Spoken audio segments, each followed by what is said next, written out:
15 mars 2022, j'ai 42 ans et j'ai envie de faire la paix. Si vous le voulez, on va réfléchir, on va rigoler et on va faire la paix, maintenant que la pression est un peu redescendue, autour de la question de vacciner tout le monde ou pas tout le monde contre le Covid. La question est susceptible un jour ou l'autre de se poser à nouveau.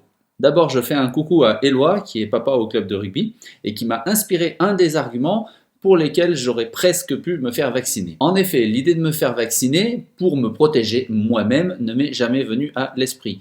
Les chiffres officiels donnent une division du risque par 8-9, on a France Info qui nous l'a dit récemment, et nous apprennent qu'avant 75 ans et sans maladie chronique, on a moins d'une chance sur 10 000 de mourir du Covid. Ce chiffre est parfaitement officiel. 120 000 morts en 4 vagues, ça fait 30 000 morts par vague, ça fait un Français adulte sur 2 000. Parmi ces 2 000, les personnes avant 75 ans et sans maladie chronique sont moins de 10%. Donc 10% d'une chance sur 2 000, ça ramène à moins d'une chance sur 10 000. Si on vous dit restez chez vous, il y a une chance sur 10 000 de mourir en sortant, est-ce que vous restez chez vous? Moi non. Une chance inférieure à 1 sur 10 000, pour moi, c'est arrondi à 0 et on n'en parle même pas. En revanche, il y a un argument qui est non pas de se vacciner pour soi-même, mais pour lutter contre la transmission et donc contre l'épidémie. Se faire vacciner, c'est faire sa part du job, c'est ce que m'a dit Éloi. C'est une idée qui est complètement raisonnable et que je partage au cas général. J'ai failli me faire vacciner dans cet esprit, seulement quand le vaccin est arrivé, on savait déjà que, par exemple, l'Institut Pasteur de Lille avait été ouvertement retardé par les autorités, alors qu'ils envisageaient une réduction des cas graves entre 30 et 60%,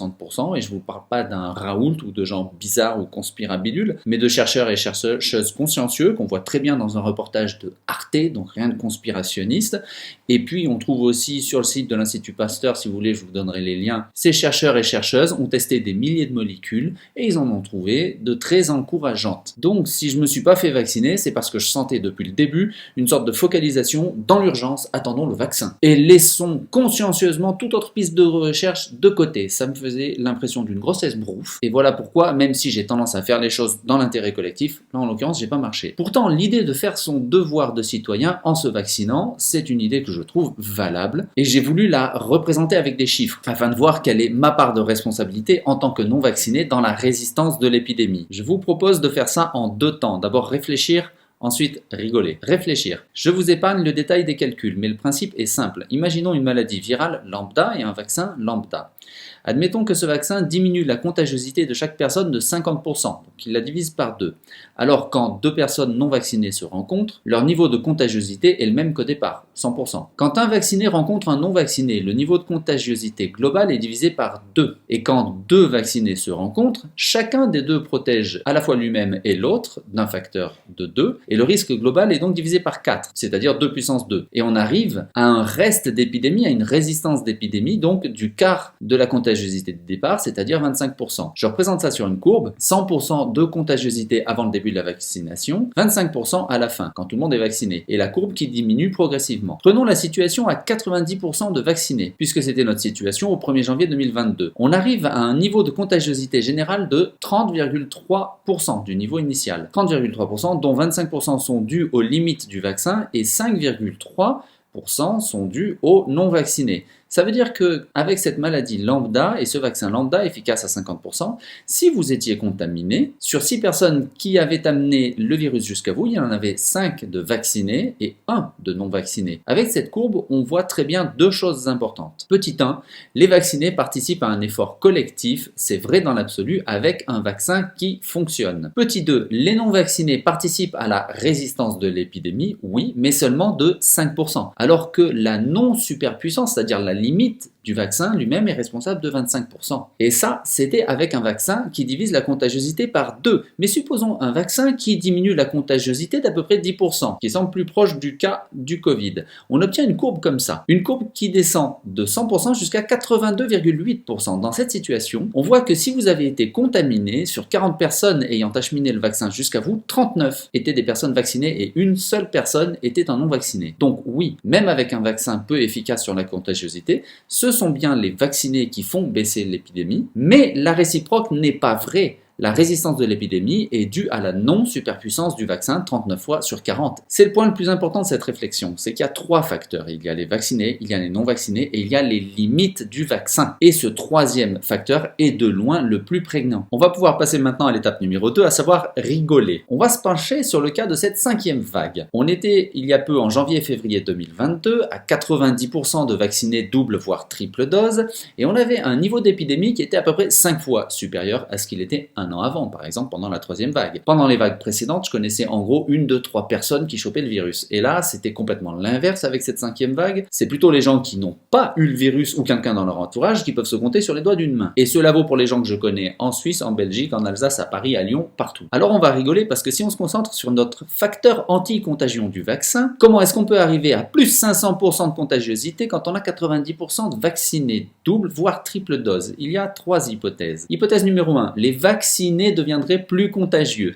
C'est-à-dire que le facteur de protection du vaccin serait négatif et que les 90% de vaccinés seraient un facteur plus fort de l'épidémie qu'il ne l'était avant. C'est une hypothèse rigolote, mais bien évidemment fausse. J'ai beau être contre la politique du tout vaccin, rien que le vaccin, rien ne me laisse penser que le vaccin aggraverait la contagiosité. On oublie cette hypothèse. Hypothèse numéro 2, la faute aux non-vaccinés. On a déjà montré que les non-vaccinés avaient une part minoritaire, voire très minoritaire, dans la résistance de l'épidémie. Mais dans cette hypothèse, on aurait un vaccin qui fonctionne, qui devrait nous acheminer à 10% du niveau de départ, mais pour une raison sortie de Harry Potter ou de Thriller ou de la planète des singes, les non-vaccinés subitement réussiraient à transformer leurs 5 malheureux pourcents en 500%.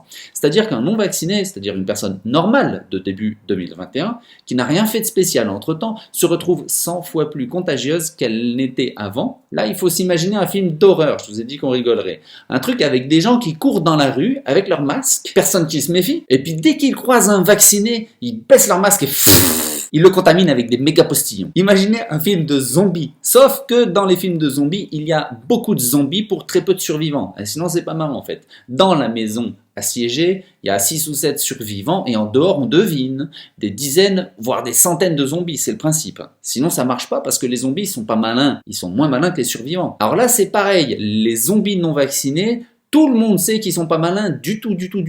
Et en plus, ils ne sont que 1 sur 10, mais par contre, ils courent tellement vite et ils soufflent tellement fort qu'ils arrivent à transformer leur malheureux 5% de résistance de l'épidémie en 500%. Si un jour vous voulez recruter un mec efficace pour un boulot, vous prenez un non-vacciné parce que c'est des tueurs. Bref, cette seconde hypothèse, elle est rigolote aussi, mais tout comme la première, on va la mettre de côté. Hypothèse numéro 3, le virus n'a rien à carrer de ce vaccin. Qu'est-ce qu'on a comme élément pour éventuellement penser ça? Petit 1, les 2 autres hypothèses ont été éliminées.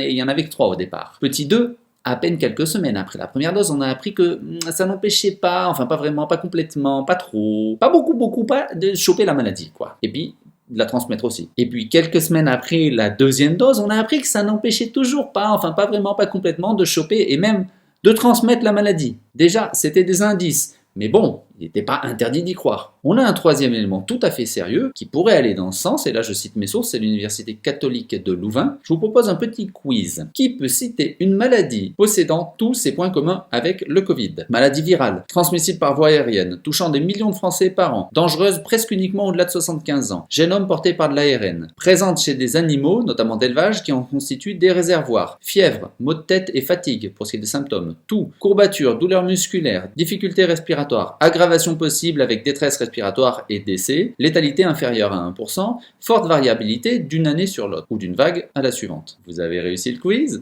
C'était la grippe saisonnière. Et oui, en fait, la maladie la plus proche du Covid, c'est la grippe saisonnière, et la maladie la plus proche dont on n'a jamais entendu parler, la grippe saisonnière, c'est le Covid. Or, qu'est-ce qu'on sait de la vaccination contre la grippe saisonnière?